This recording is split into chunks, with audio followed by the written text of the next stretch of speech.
रुक्मिणी सीता है, ये भ्रम कैसे उत्पन्न हुआ। हेलो फ्रेंड्स, इतना तो हम सब जानते हैं कि धरती लोक मृत्युलोक है। यहाँ मृत्यु निश्चित है और प्रत्येक मनुष्य को उसके कर्मानुसार नया जीवन भी मिलता है। सनातन धर्म में पुनर्जन्म का सिद्धांत है। जब हमारी कोई इच्छा अपूर्ण रह जाती है तो उसे पूर्ण करने हेतु पुनः पुनः जन्म होता है। पर मृत्युलोक माया का संसार है। यहाँ एक के बाद एक नई इच्छाएं उत्पन्न होती रहती हैं और मनुष्य नए नए कर्मों के जंजाल में फंसता जाता है, जो हमारे बार बार जन्म मरण का धरती पर आवागमन का कारण होता है। समय के साथ कलयुग के प्रभाव और ज्ञान के अभाव से हम इस सिद्धांत को जानते तो हैं पर हृदय से मानते नहीं हैं। यही कारण है कि समय के साथ भौतिकवाद बढ़ता ही जा रहा है।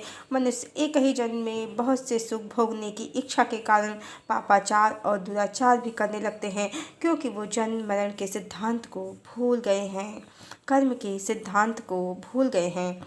और मनुष्यों की इसी अज्ञानता का लाभ उठाकर हमारे भगवान श्री कृष्ण की जीवन गाथा में बहुत छेड़छाड़ की गई है। और हम सब जानते हैं कि आज से 500 साल पहले भारत में कोई प्रिंट मीडिया, सोशल मीडिया नहीं था और भारत में जैन, बौद्ध, मुगल, ब्रिटिश कितने ही राजनीतिक परिवर्तन हुए हैं पिछले 2000 सालों में। आज जब एक पत्नी का नियम हिंदुओं में प्रचलित है तो भी स्त्रियों की दशा बहुत अच्छी नहीं है। दूसरे धर्मों में तो अभी भी कई कई पत्नियों का प्रचलन है। ये कई पत्नियों की सोच भोगवादी प्रवृत्ति का ही परिणाम है। भूतकाल में भारत में स्त्रियों की दशा इससे भी बुरी रही है। कई कई विवाहों के प्रचलन रहे हैं समाज में। इसके पीछे पुरुषों की भोगवादी प्रवृत्ति ही रही है। आज स्त्रियों में जो जागरूकता है पहले नहीं थी। ना नारी संगठन थे, ना कानून थे और ना स्त्रियों को अपने अधिकारों का ही ज्ञान था। कुछ उच्च वर्ग के लोगों का ही समाज में दबदबा था, वही शिक्षित थे। उन्हीं में से जो कुमार्गी थे उन्होंने ही श्री कृष्ण की छवि को धूमिल किया। मात्र स्त्रियों पर पुरुषों का वर्चस्व बना रहे, इसलिए समाज में शिक्षा का स्तर आज जैसा नहीं था। पहले सबको शिक्षा का समान अधिकार नहीं था। क्या लिखा जा रहा है किताबों में, ग्रंथों में, सबको इसका ज्ञान नहीं था। इसी का लाभ उठाकर भोगवादी प्रवृत्ति के लोगों ने मिलावटी ग्रंथ लिखे और ये भेद कि देवी राधा सीता हैं और श्री कृष्ण की 16,108 पत्नियां त्रेतायुग की जीवात्माएं हैं जो राम पर आसक्त थीं, उसे ग्रंथों से मिटा दिया और मिलावट करके नए ग्रंथ ही बना लिए।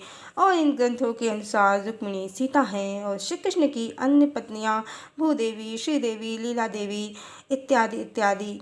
और निराकार भगवान को एक लोक में इन सब पत्नियों के साथ विराजित कर दिया, मात्र इसलिए कि वो स्त्रियों को विश्वास दिला सकें कि ईश्वर भी ऐसे हैं। कई स्त्रियों का स्वामी होना बड़े गर्व की बात है। आखिर हमारे भगवान भी तो कई कई स्त्रियों के स्वामी हैं और देवी राधा को एक भक्त मात्र सिद्ध करके छोड़ दिया। कुछ इनसे भी आगे निकल गए। उन्होंने देवी राधा को आदिशक्ति बताया और रुक्मिणी को लक्ष्मी। उन्होंने देवी राधा को अनेक काल्पनिक गोपियों सहित चंद्रावती, लीलावती, कलावती इत्यादि इत्यादि सहित श्री कृष्ण की गर्लफ्रेंड ही बना दिया और पुरुषों के लिए स्त्री विलास के और नए द्वार खोल दिए कि ईश्वर की कई गोपिका प्रेमिकाएं रही हैं, सब उन्हें प्रेम करती हैं। देवी राधा को कोई आपत्ति नहीं है, सब मिल के प्रेम करती हैं श्री कृष्ण को। श्री कृष्ण प्रेमावतार हैं, श्री कृष्ण रसिया हैं। इन भोगवादियों ने मत अपनी वासना की पूर्ति के लिए श्री कृष्ण की ऐसी छवि बना दी और इस छवि को सुंदर सुंदर अलंकारिक शब्दों का प्रयोग करके खूब महिमा मंडित किया है। जन्म मरण और कर्मानुसार हर जन्म में माता पिता, भाई बंधु, पति पत्नी बदल जाते हैं। इस सिद्धांत को पूर्णतया छुपाकर भगवान श्री कृष्ण को कई स्त्रियों सहित किसी नकली लोक में बिठा दिया, मात्र अपनी क्षुद्र वासनाओं की पूर्ति के लिए। और अब जब लोग भूल गए हैं कि ईश्वर ओंकार स्वरूप निराकार सच्चिदानंद परम ब्रह्म परमेश्वर ही हैं और उन्होंने देवी सीता को राम अवतार में जो वचन दिया है एक पत्नी व्रत का, वो मनमानी नहीं है, वो पहचान है कि वो होंगी जीवन में परम ब्रह्म के तो कोई और नहीं होगी।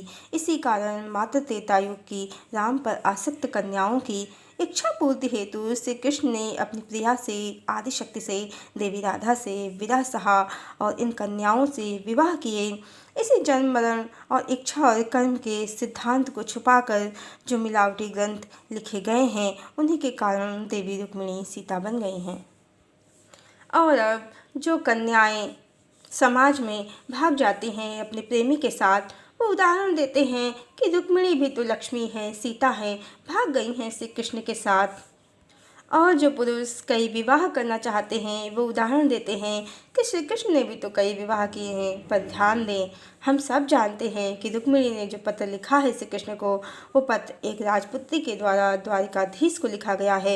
एक राजा के पौरुष को ललकारा गया है इस पत्र में। यदि श्री कृष्ण हरण ना करते तो समाज में उनकी निंदा होती, वो कायर कहलाते। रुक्मिणी के भाई रुक्मी ने पूरी सेना लगा दी थी। उसे आभास था कि श्री कृष्ण आएंगे, यदि श्री कृष्ण नहीं जाते तो सब उनकी निंदा जरूर करते।